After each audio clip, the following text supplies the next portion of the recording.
The family, in as far as this impasse is concerned, remember the Zambian government approached the court to interdict the funeral of the former president. They want him to be buried in Zambia. Makebi Zulu is the Lungu family spokesperson joining us now in studio. Makebi, thank you so much for making time for us, and condolences to the family on the passing of the former president. Thank you very much, and thanks for having me.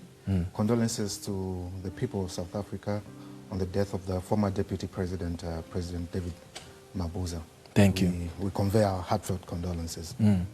We spoke to the Zambian government on Tuesday about this impasse, and they suggested that there was interest from the Zambian government to have negotiations with you as the family to try and find common ground. Have there been any negotiations lately with the government? Lately, there have not been any negotiations with the government. You may be aware that President Lungu passed on the 5th of June, and from the 5th of June, beginning the 6th of June, we engaged into conversations with the government of the Republic of Zambia. Yeah. And most of the things that we would agree on, the government would at some point change their mind about certain issues that were of concern to the family, certain issues that were of concern to the deceased before he died.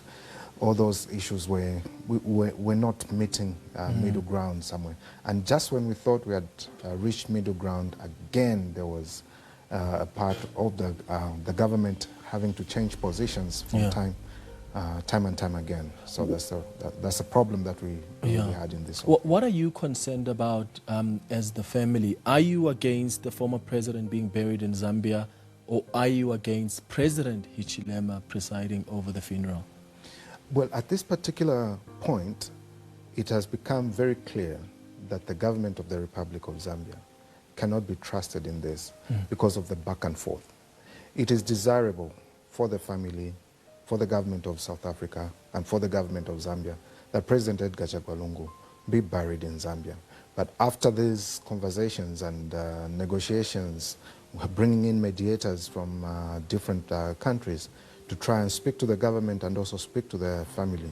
It has become increasingly apparent that the government cannot be trusted, such that even if we got into negotiations right now, we wonder the sincerity of those negotiations, because we are aware that the moment we step onto Zambian soil, things will change, and the Zambian government will renege on what exactly they'll have undertaken. What guarantees would you like as a family to be comfortable with allowing the former president to be transported to Zambia for burial? Well, currently there are no guarantees that we're expecting from the state.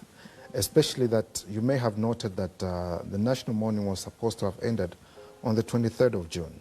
But on the 18th of June, upon that misunderstanding, the president stood and said he had cancelled national mourning and that things would go back to normalcy.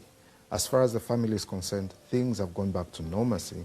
Normalcy means the national mourning is not there, and they're free to do as they please privately as a family. But you saw how that a day later, a spokesperson from State House sought to clarify the end of national mourning, to say, no, it hasn't ended, it has actually been extended, when in fact it had ended. So all that is showing that these are perhaps untrustworthy people that we're dealing with, and that trust has been broken between the state and the family. So to be clear, as the family, you are not necessarily against the former president being buried in Zambia? We're not necessarily against the former president being buried in Zambia, but what is of concern right now is that it will be a mockery for this administration to be the ones to put him to rest. To rest. Because everything that they have done in the recent past has shown that they can't be trusted. And what the family wants is a dignified send-off. A dignified send-off cannot occur in a climate where all the state machinery, or indeed the media, has been weaponized against the family, making the family look as though they're the villains in all these negotiations, the ones that have been unreasonable. And with that, the picture that it gives is that they don't care about what the family thinks. It's a PR stand for the government. It's about the government wanting to look good, not embarrassing themselves in this particular region, The president was on TV saying that if we don't bury President Edgar Lungu, it will be an embarrassment. That should not be his concern.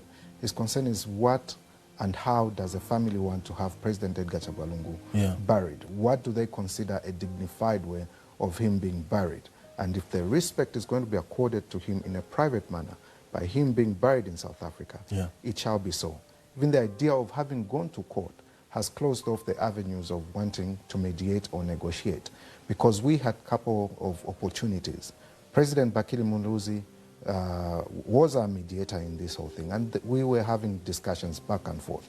And if the government was truthful, they would tell you that things that were agreed between the president and President Bakili Muluzi that were communicated to the family, the president changed his mind later on, and we're not able to get back to where we started from. There have been other presidents, by the way, that have been involved in this process, and this process has failed simply because the government has been changing positions at any given time. And you see, if former presidents and other presidents have been engaged in this, and the trust has been broken, there's no other way that we think the trust can be rebuilt. The Zambian government, when I had the Minister of Media and Information, I asked him if they are willing to compromise as government to have the former president come be buried in Zambia and President Hichilema doesn't preside over the funeral.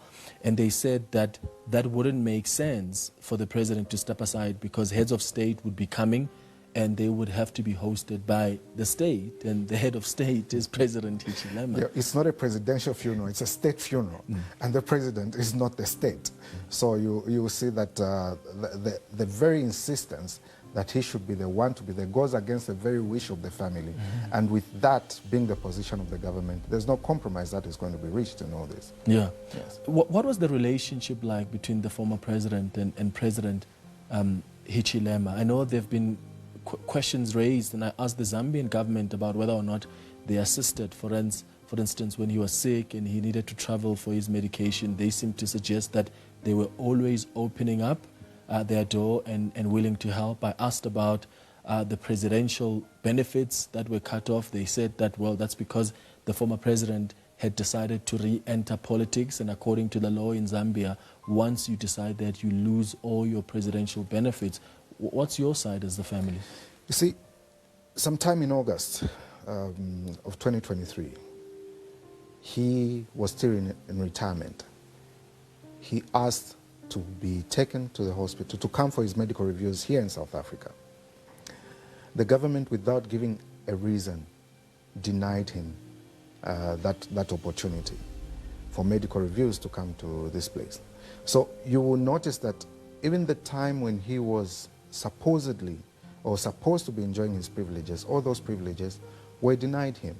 The president could not, the former president could not easily go to a church service. If he went to a church service, the church service was blocked. We had one in Dola where he was stopped from attending a church service. He used to jog routinely as he would, and every time he jogged, obviously there are others that jog in the morning, they'll join him. The government stopped him from jogging. There was a time he had... Why did they do that? What risk was he posing? Well, they called it political jogging. Well, obviously, any former president would command some kind of attention in the moment that they do certain things or go in a public place. That is normal. But I thought that was going to be acceptable in view of the fact that he was trying to keep healthy. But that was a threat to the government. And you may have noticed that at some point he was invited for a conference in Korea where he was supposed to speak. He went to the airport, boarded onto an aircraft. They off-boarded him, took out his luggage and said he couldn't travel. The matter is still in court. It was supposed to come up sometime on the 17th of July, but now he's gone. So all that was challenged. Even when it came to the issue of taking away his benefits, they said he got into active politics and they took away his benefits, which included medical or insurance, which he never enjoyed even before they could take those away. Now that all those benefits have been taken away, what's the interest of the state? The interest of the state in this particular is not to impose their will, but simply to ask the family how they would like to mourn the former president and what role as government they can play in all this. If that is agreed and the family is able to say, okay, this is the role that you can play in this, and we accept that he was a president, that is pretty much acceptable. Yeah. But the government has come with a view that they are entitled to the body of the former president. They've been making those assertions to say it's either we have the body or no deal at all. You don't get into negotiations like that. The understanding of mediation is that let's sit down so that you may agree to repatriate the body. But that's not how you look at things. Yeah. Yes. The government seems to believe that public interest trumps the interest of the family and the wishes of the family. In fact, they mention a previous case where apparently the former president, Kenneth Kaunda's family, wanted him to be buried privately, and the former president, Edgar Lungu, is the one who took the family to court because he believed that the state's interest trumped that of Kaunda's, and they're using that as precedent that has been set by the former president himself. I'll correct that. It's not the president who took the matter to court. It's the family of President Kenneth Kaunda that took the matter to court. It was a judicial review application, an application for leave to commence judicial review, and it failed at that process. So what was not granted is leave for the matter to commence so that it can be ruled on the substance. So there was never an opportunity in that case for the court to deal with the substance of the case. It was an application for leave which was thrown out because they were late in time. So that cannot form a precedent. Even assuming that it was to form a precedent, President Kenneth Kaunda was enjoying all the benefits of the state, which included a state funeral. But if you're going to tell a person to say you're not entitled to all these benefits, and then when they die you say, oh, now you are entitled. I heard him say that posthumously they were giving back those benefits. You don't do it that way. It has to be a proper discussion, a proper compromise between the state and the family. So that authority that they seek to refer to is not an authority for purposes or that would affect the status of President Edgar Lungu. What are you willing to compromise on as the family? I mean, this is a difficult time for you as a family. The last thing you want is to be fighting with especially a government that the former president has served for so long and was part of. What are you willing to compromise on to try and put this matter to bed so that there can be a dignified send-off for the former president? To start with, the family is not fighting with the government. The government is fighting the family. Fighting the family because they have gotten the issue to be one of propaganda, one of PR, one to avoid embarrassment, and not looking at the interests of the family. Had they, right from the start, I would let you know that on the 6th of January, the president, or rather the Minister for Foreign Affairs, Mr. Haimbe, we had a discussion, and the first question was, are you giving this benefit or this particular national mourning or state funeral as something gratuitous or as attendant to his benefits? He says, well, attendant to his benefits. And the question was, we thought you took those away. We thought you cancelled them by your letter that was written to him in October of 2023. You said he was not entitled to everything that a former president is entitled to. You even went further to close the office of the 6th Republican president and redeployed his staff. Took away the security, took away medical insurance, took away everything. What role are you playing in all this?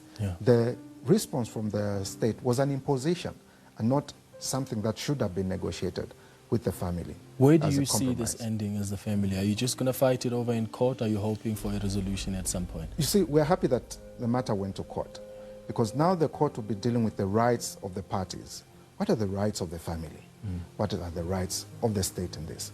Has the state demonstrated a clear cause of action, clear right that they can demand? If they're saying it is in national interest, President Edgar Lungu was not enjoying any taxpayers' money at the time of his death. He was not enjoying any benefits from the state. What then, or how then do we treat such a person?